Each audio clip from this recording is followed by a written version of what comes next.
आज मैं आया हूँ यहाँ पे रेड फोर्ट, दिल्ली का लाल किला। और यहाँ पर आपको जैसे कि पता होगा, हमारा जब देश आज़ाद हुआ था तो हमारे जो देश के सबसे पहले प्रधानमंत्री थे, उन्होंने यहाँ पे सबसे पहली बार यहाँ पे हमारा देश का झंडा फहराया था। तो आज इसके अंदर ही चलता हूँ, बाकी सारी चीज़ें आपको अंदर जाके दिखाता हूँ।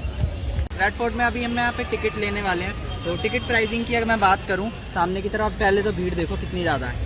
हम पहले तो वीकेंड्स में नहीं आए हैं, वीकडेज़ में आए हैं। आज फ्राइडे है तो यहाँ पे भीड़ देख सकते हो। सैटरडे संडे तो काफ़ी भीड़ होती होगी, उस चीज़ के हिसाब से आना अगर आप आना चाहते हो तो। और टिकट प्राइस की मैं बात करूँ, 50 रुपीज़ आपको विदाउट म्यूज़ियम मिल जाएगा और 80 रुपीज़ में आपको विद म्यूज़ियम मिल जाएगा। और बाकी इसके अंदर चलते हैं, बाकी चीज़ें मैं आपको अंदर जाकर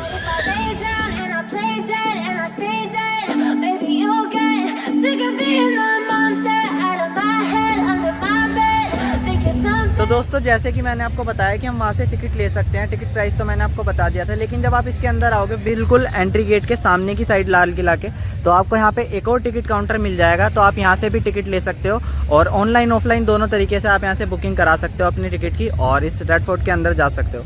और ये लाइन चल रही है, इस लाइन के साथ साथ हमें चलना होगा। पीछे से क्यू में लगने के बाद हम फिर इसके अंदर एंटर करेंगे और ये है उसकी मेन एंट्री रेड फोर्ट की। टिकट दिखाने के बाद हमें अंदर से जाना पड़ेगा। उसमें 2 पार्टीशन है, लेडीज़ का अलग है, जेंट्स का अलग है। देखो यहाँ पे जेंट्स के लिए, तो इस एरिया से हम होते हुए जाएंगे। अगर आप लोग यहाँ पर आना चाहते हो तो सबसे पहले अगर आप दिल्ली के बाहर से आ रहे हो, चाहे आप एयरपोर्ट से आओ, चाहे आप बस स्टैंड से आ रहे हो या रेलवे स्टेशन से आ रहे हो, तो आपको बड़े आराम से मेट्रो मिल जाएगी लाल किला मेट्रो स्टेशन तक। और मेट्रो स्टेशन का नाम लाल किला ही है।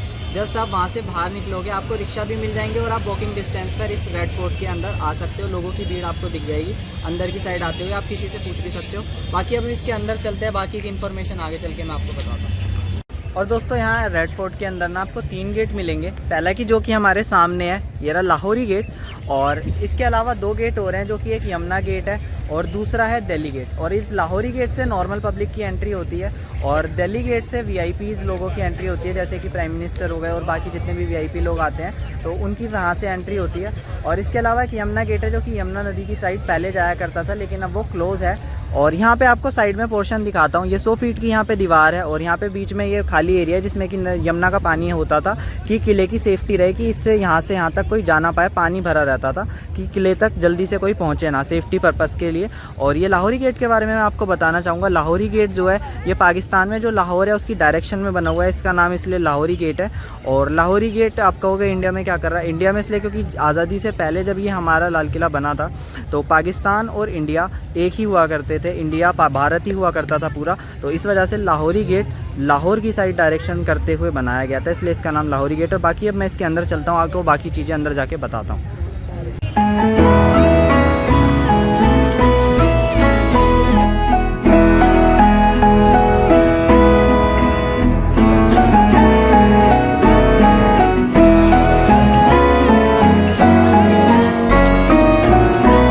आपको इंट्रो में बताया था कि हमारे जो पहले प्रधानमंत्री थे, जिन्होंने यहाँ पे झंडा फहराया था रेड फोर्ट पे, और उसके बाद से अब हमारे जितने भी प्रधानमंत्री बनते हैं तो वो क्या करते हैं, रिपब्लिक डे पे यहाँ पे झंडा फहराते हैं। आपको पता ही होगा, जैसे कि ऊपर लगा हुआ है। तो यहाँ तक जाने के लिए यहाँ पे रास्ता आपको दिख रहा होगा, ये सामने सीढ़ीज़ हैं, इसके ऊपर से होते हुए आपको पूरा उधर जाना पड़ता है, जब जाके आप। और ये वीआईपी एंट्री के लिए होता है ज़्यादातर, क्योंकि प्राइम मिनिस्टर ही जाते हैं और नॉर्मल यहाँ पे नॉर्मल पब्लिक नहीं जा सकती ऊपर की साइड।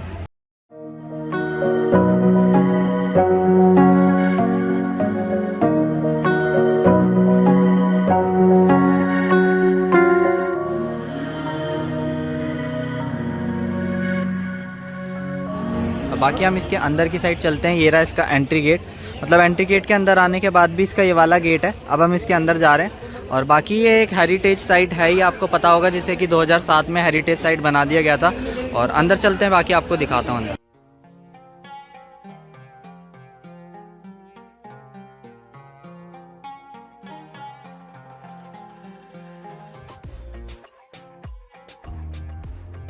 तो इस किले के अंदर आने के बाद आपको यहाँ पे एक मीना बाज़ार भी दिखाई देगा, जो कि अब मार्केट के तौर पर लगा रहता है, पब्लिक आके सामान खरीद सकती है। लेकिन जिस टाइम पे राजा ने यहाँ पे मीना बाज़ार बनाया था, तो उनकी खुद की जो घर की लेडीज़ होती थी, उनके लिए मतलब ओपन रहती थी मार्केट। यहाँ पे कोई जेंट्स वगैरह आ नहीं सकता था उस टाइम पे। बाकी लेकिन अब तो यहाँ पब्लिक के लिए ओपन है। आप लोग यहाँ पे जब लाल किले के अंदर घूमने आओगे, नॉर्मल टिकट लेने के बाद भी आप यहाँ से सामान खरीद सकते हो, शॉपिंग कर सकते हो। बाकी इसका लुक कुछ इस तरीके का आप ऊपर की साइड देख सकते हो।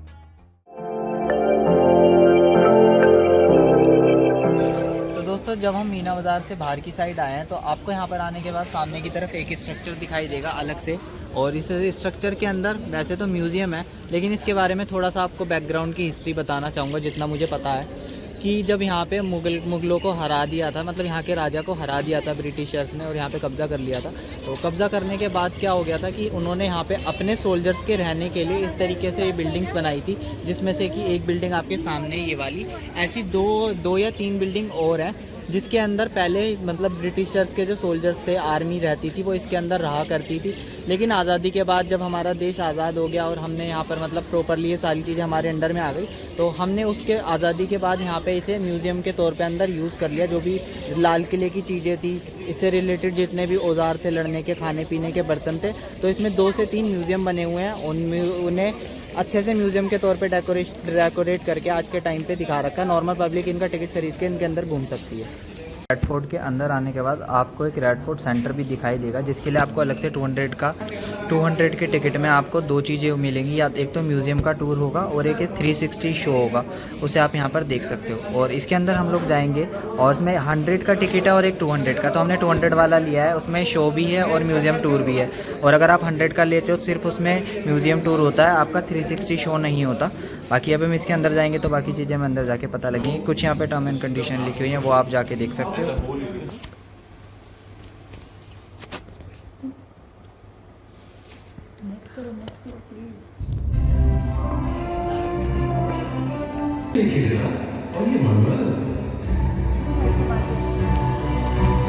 देखिए कैसे याद होगी और नजारे गूंज उठेंगे। नौबत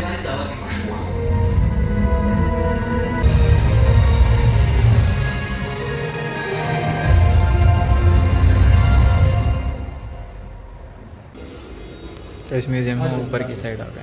बनाया इसके बेटे मोहम्मद बिन तुगलक ने फिरोज शाह तुगलक ने फिरोजाबाद गैलरी बनी हुई है, हमें गाइड कर रहे हैं, और आगे ये एरिया यही वाला है।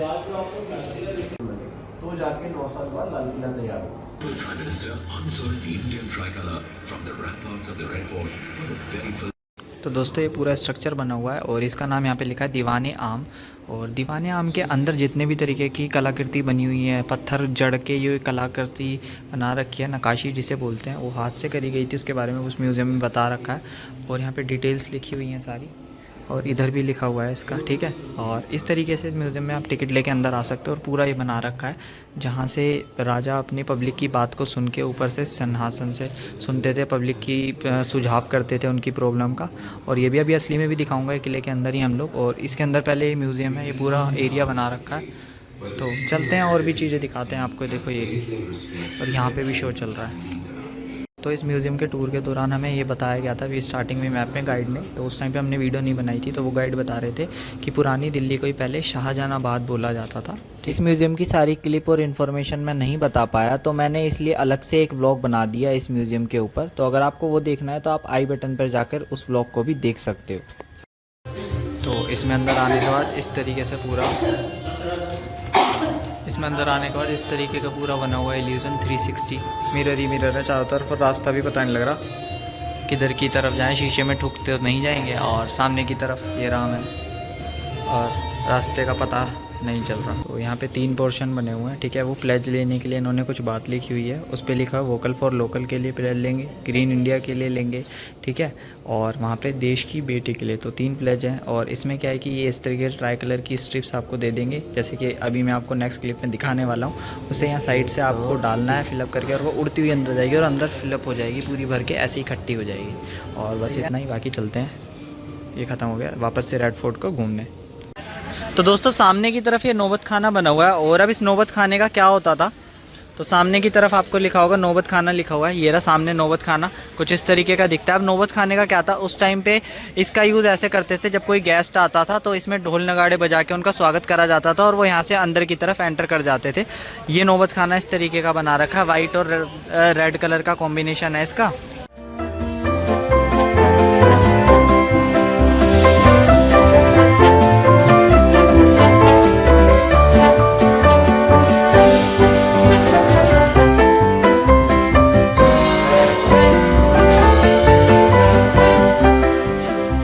और और यहाँ पे एक कैफ़ेटेरिया भी, अगर आपको कुछ खाना पीना है तो आप बाहर से नहीं लेके आ सकते, आपको अंदर से ख़रीद के खाना पड़ेगा। कैफ़ेटेरिया भी है जो कि इस तरह की साइड जाके आपको कैफ़ेटेरिया भी मिल जाएगा, तो खाने पीने का आप सामान भी ले सकते हो अगर आप खाना चाहते हो तो अंदर की साइड से।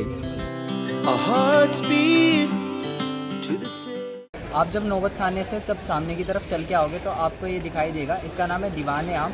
जैसे कि मैंने बताया था कि ये राजा के मतलब राजा बैठते थे यहाँ पे और लोगों की बातों को सुना करते थे। और सामने की तरफ का जो एरिया दिखाई दे रही है, इस एरिया में पूरा पब्लिक बैठा करती थी, पब्लिक आती थी और एक एक करके राजा से अपने सवालात पूछा करती थी कि हमारी जो भी समस्या है, सवाल पूछती थी, उनसे बात करती थी कि हमारा समस्या का हल निकालो। तो राजा यहाँ इसके ऊपर सिंहासन के ऊपर बैठते थे। मैं आपको इनका सिंहासन दिखाता हूँ, आओ फिर।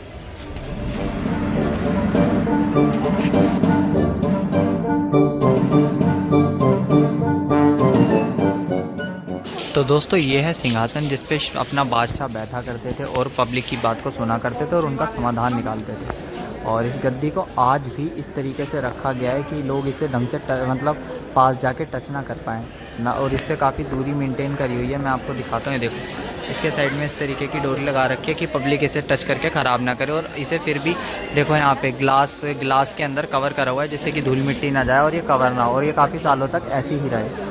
तो काफ़ी अच्छा लगता है इस चीज़ को देख के कि ये चीज़ें काफ़ी प्रिजर्व करने की कोशिश करी जाती हैं। और आप इसमें नक्काशी देख सकते हो, मैं थोड़ा जूम करके दिखाता हूँ, ये देखो कि किस तरीके का डिज़ाइन इसको देने की कोशिश करी हुई है और इस तरीके का इसे मूवमेंट दिया हुआ है और काफ़ी प्यारी लग रही है इसकी नक्काशी। बाकी ये यहाँ पे ग्लास रिफ्लेक्ट भी कर रहा है तो आपको नीचे का पोर्शन देखने में हो सकता है थोड़ी दिक्कत हो, लेकिन फिर भी मैं आपको दिखाने की पूरी कोशिश करूँगा। ये देखो, तो इस तरीके की ये गद्दी है जो कि काफ़ी सुंदर लग रही है देखने में।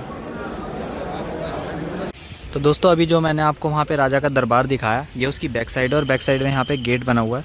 तो यही गेट है जिससे राजा एंटर करते थे और अपने सिंहासन पे बैठते थे और सामने जाके मतलब पब्लिक की बात को सुन के उनका सुझाव करते थे। और इसके हम और अंदर की साइड जा रहे हैं, इसमें और भी अलग अलग टाइप के कुछ महल के अंदर ही, रेड फोर्ट के अंदर ही और कुछ पोर्शंस बने हुए हैं। उन पोर्शंस के बारे में मैं आपको आगे चल के बताता हूँ क्या।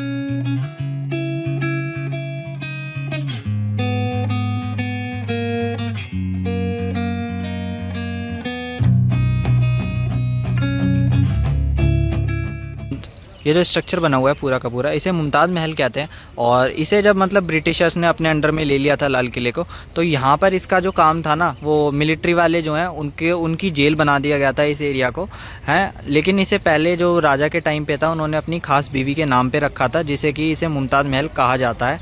आज तक इसका नाम मुमताज़ महल ही है। बाकी इसमें आगे और भी स्ट्रक्चर बने हुए हैं, उनके बारे में मैं आपको आगे चल के बताता हूँ। तो दोस्तों मैं मुमताज़ महल से आगे की तरफ आ गया हूँ। आगे की तरफ आने के बाद मेरे पीछे आपको जो स्ट्रक्चर दिखाई दे रहा है, ये है रंग महल, जिसे इम्तियाज़ महल के नाम से भी बोला जाता था या फिर जाना जाता था। इसके पीछे की साइड हमारे मतलब यमुना नदी है, वो यमुना नदी बहा करती थी, लेकिन आज के टाइम पे उसका पानी कम हो गया, तो वो थोड़ा 2-4 किलोमीटर पीछे तक चली गई है, तो यहाँ पर इस वजह से पानी है नहीं। लेकिन अगर वो पानी जब आगे की साइड होता, उस टाइम पर जब आगे हुआ करता था, तो इसके अंदर ना चैनल बने हुए हैं। इसके अंदर से लेके बाहर तक का ये जो सारा एरिया जा रहा है ना आगे तक, तो इसके अंदर यमुना का पानी आया करता था और यहाँ से इसके पूरे बगीचे में जो पानी सर्कुलेट होता था वो सारा पानी जाया करता था। और इसके अंदर जो चैनल बने हुए हैं रंग महल के अंदर, जो कि इसे ठंडा रखने के काम आते थे, क्योंकि उस टाइम पे कूलर नहीं होते थे, पंखे नहीं हुआ करते थे, तो इसके वो महल को ठंडा रखते थे, जिसमें कि मतलब अंदर जाके अगर लोग बैठते उठते हैं तो ये अंदर जाके उन्हें गर्मी नहीं लगती, अंदर ठंडा फील होता है।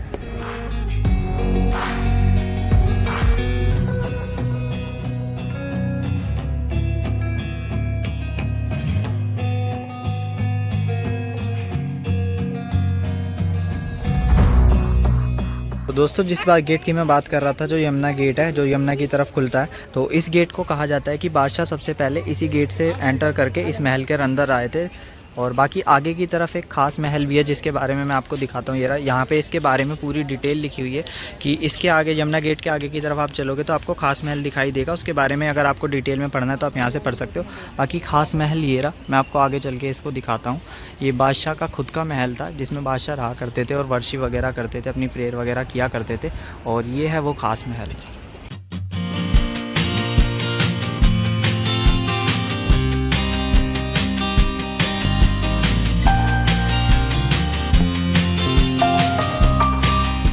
तो तो दोस्तों जो अभी मैंने खास महल दिखाया था उसके बारे में आगे भी लिखा है, उसे दीवाने खास भी कहा जाता है।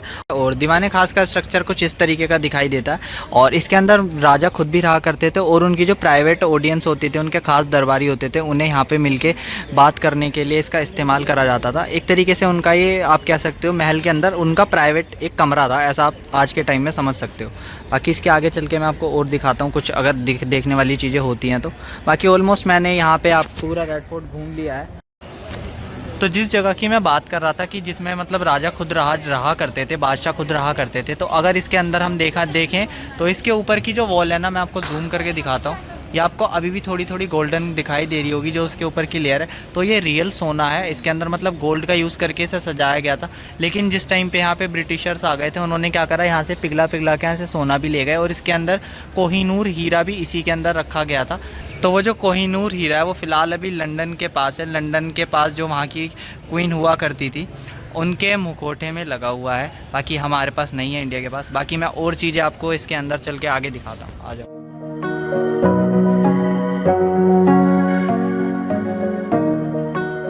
तो मैं आपको बताता हूँ, जो औरंगजेब है वो शाहजहाँ के बेटे थे। औरंगजेब ने इसे अपने पर्सनल यूज़ के लिए यहाँ पे एक अपना मस्जिद बनाया था। लेकिन इसे पर्सनल यूज़ से पहले जो यहाँ पे शाहजहाँ यूज़ करते थे इस मतलब मस्जिद को, वो जामा मस्जिद था, जो मतलब बाहर जाके किले के बाहर जाके जो जामा मस्जिद है वहाँ पर जाया करते थे अपनी प्रेयर के लिए। लेकिन औरंगजेब ने अपना पर्सनल यूज़ के लिए किले के अंदर यहाँ पर एक मोती मस्जिद बना लिया था, जो कि आप मेरे पीछे देख सकते हैं।